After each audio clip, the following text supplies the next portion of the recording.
जम्मू कश्मीर चुनावों में बाहरी वोटरों को लेकर जारी हुआ आदेश।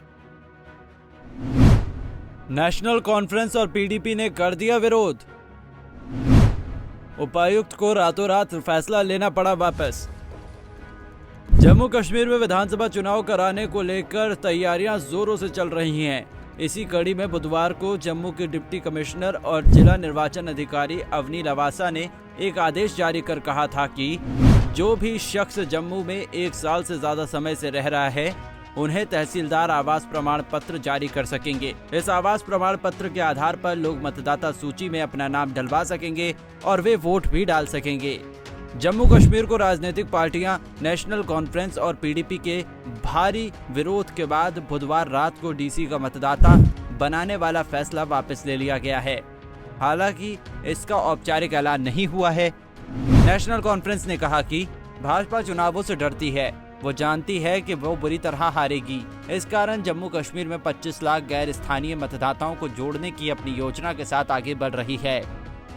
नेशनल कॉन्फ्रेंस पीडीपी ने जोरदार विरोध कर कहा कि चुनाव आयोग के फैसले के जरिए केंद्र सरकार गैर स्थानीयों को जम्मू में बसाने की साजिश रच रही है। इससे स्थानीय संस्कृति पर चोट पहुंचेगी। राज्य की 2 बड़ी पार्टियों के विरोध के बाद जम्मू उपायुक्त ने इस फैसले को वापस ले लिया है। अब तहसीलदारों को जम्मू में 1 साल से ज्यादा समय से रह रहे लोगों को आवास प्रमाण पत्र जारी करने का अधिकार नहीं होगा। जम्मू कश्मीर की पूर्व मुख्यमंत्री और पीडीपी प्रमुख महबूबा मुफ्ती ने बुधवार को ट्वीट कर कहा कि इसका मतलब है कि जम्मू कश्मीर के मतदाता की वोट का मूल्य खत्म हो जाएगा। जम्मू कश्मीर को छोड़कर देश में कहीं भी ये कानून लागू नहीं है। उन्होंने कहा कि वोटिंग अधिकार जैसी चीजों का रास्ता साफ करने के लिए ही जम्मू कश्मीर से अनुच्छेद 370 को हटाया गया है। ये डोगरा संस्कृति, पहचान, रोजगार और व्यवसाय को बर्बाद कर देगा। अपने दूसरे ट्वीट में बीजेपी पर हमला बोलते हुए महबूबा मुफ्ती ने कहा, नए मतदाताओं के पंजीकरण के लिए ईसीआई के नवीनतम आदेश से यह स्पष्ट होता है कि जम्मू में भारत सरकार की कॉलोनी बसाने की परियोजना शुरू हो गई है। ये लोग डोगरा संस्कृति, पहचान, रोजगार और व्यवसाय को पहले झटका देंगे। जम्मू कश्मीर के बीच धार्मिक और क्षेत्रीय विभाजन पैदा करने के भाजपा के प्रयासों को विफल किया जाना चाहिए, क्योंकि चाहे वो कश्मीरी हो या डोगरा, हमारी पहचान और अधिकारों की रक्षा तभी संभव होगी जब हम सामूहिक लड़ाई लड़ेंगे।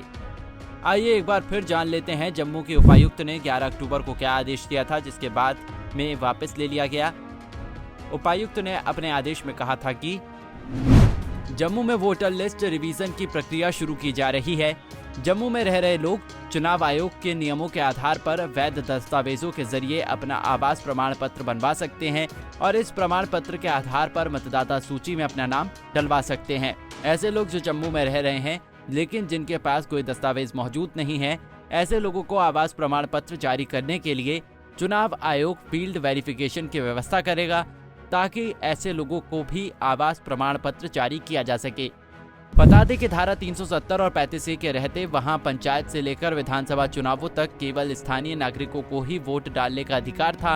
इन दोनों धाराओं के हट जाने के बाद अब जो भी भारतीय वहां रह रहा है या ड्यूटी कर रहा है अपना नाम वोटर लिस्ट में जुड़वा सकता है, यानी कश्मीर में वोट डाल सकता है। वहां रह रहे गैर कश्मीरियों की संख्या काफी है। धारा 370 हटने के पहले की वोटर लिस्ट में कुल 76 लाख वोटर थे।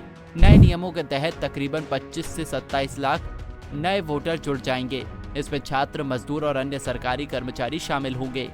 बता दें कि जम्मू कश्मीर में आखिरी बार 2014 में विधानसभा का चुनाव हुआ था, जबकि नवंबर 2018 में विधानसभा को भंग कर दिया गया था। अनुच्छेद 370 हटने के बाद से विधानसभा के चुनाव नहीं हुए हैं। उम्मीद है कि इस साल के अंत तक जम्मू कश्मीर में दोबारा विधानसभा चुनाव हो जाएंगे।